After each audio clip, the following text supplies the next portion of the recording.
What's up? What's up? What's up? We back, Coney Island Chronicles. Detroit finest.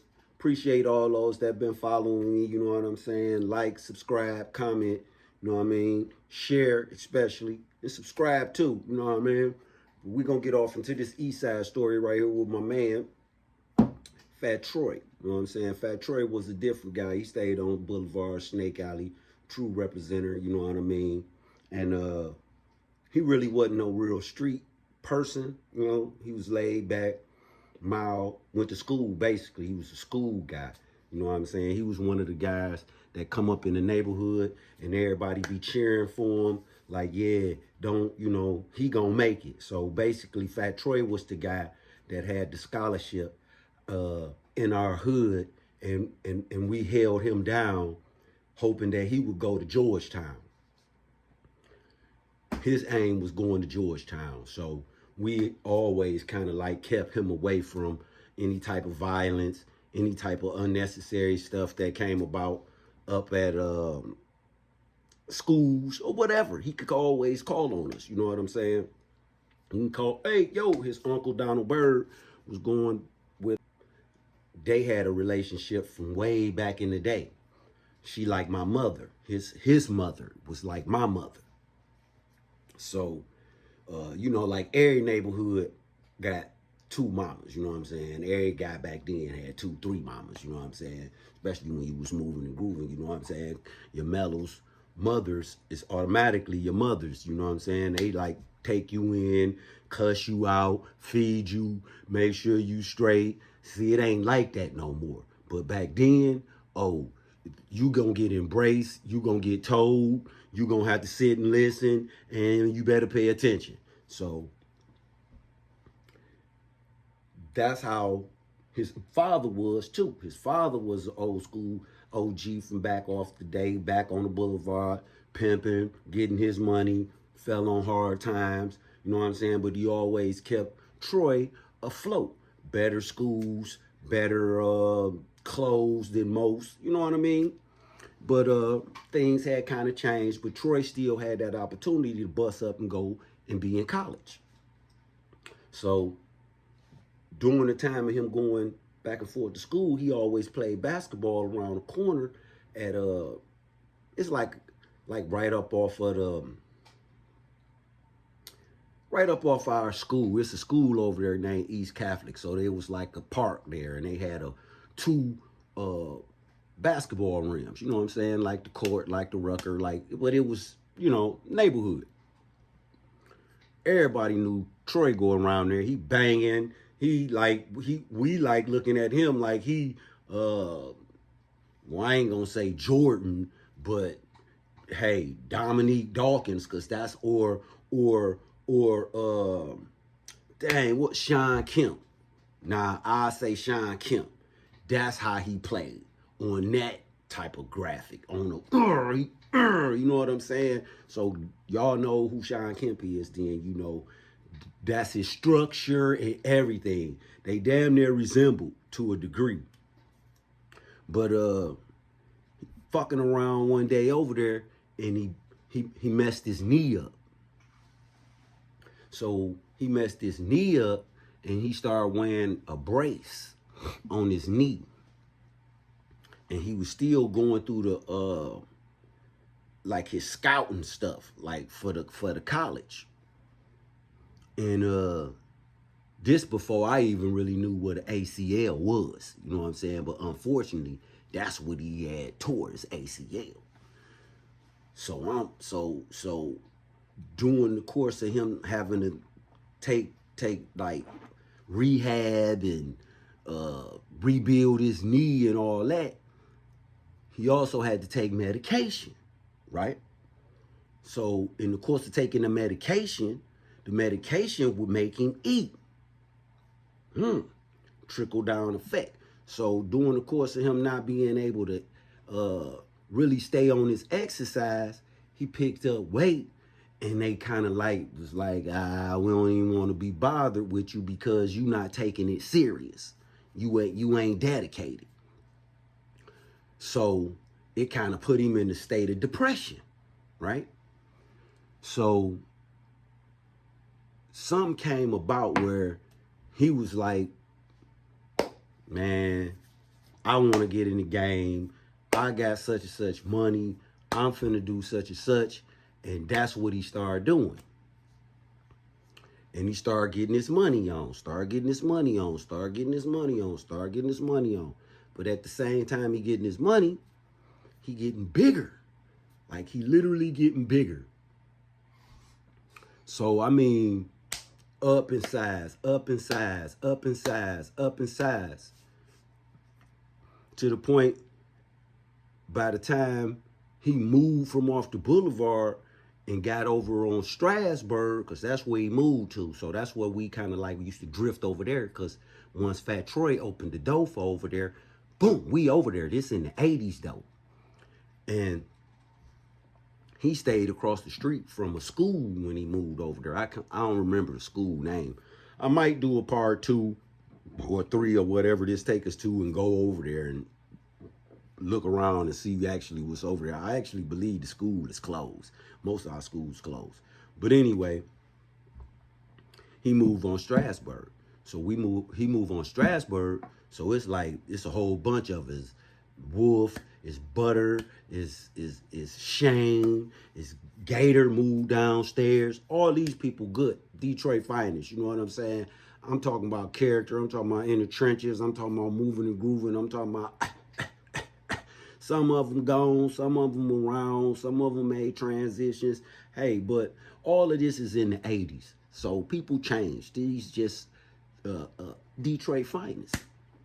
So Troy, he gets over in this neighborhood. We knew over here, but, you know, people draw. So we drew some people. We drew us a little clientele, and it was really, really making money over there.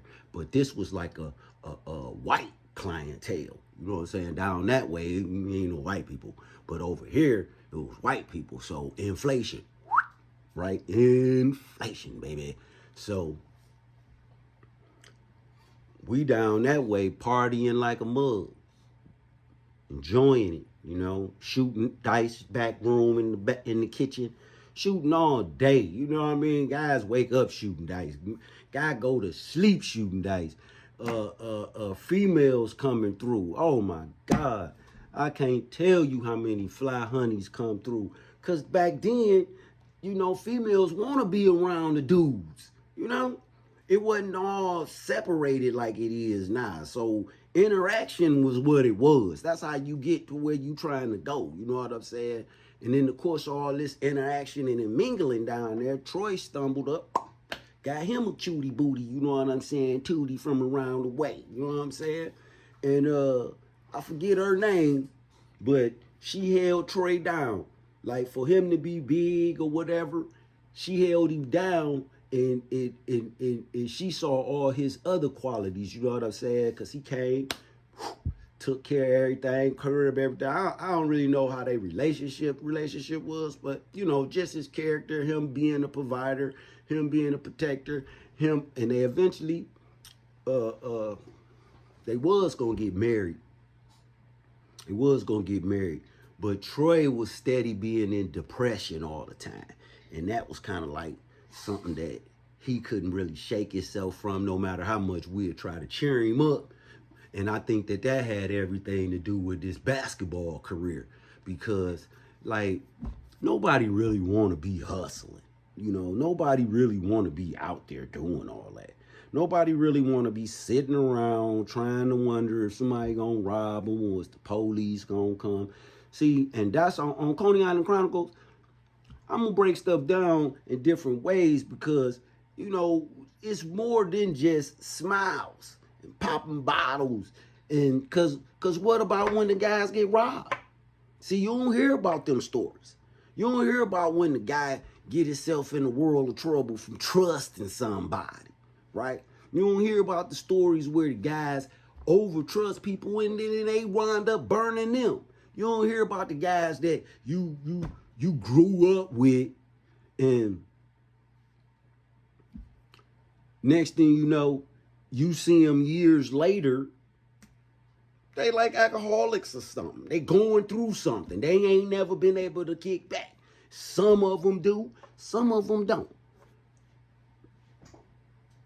It's just real life. So Troy,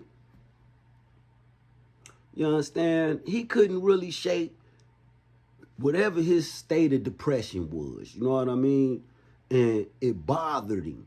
And, you know, couldn't find right clothes, because by this time, he literally had got to be close to 700 pounds.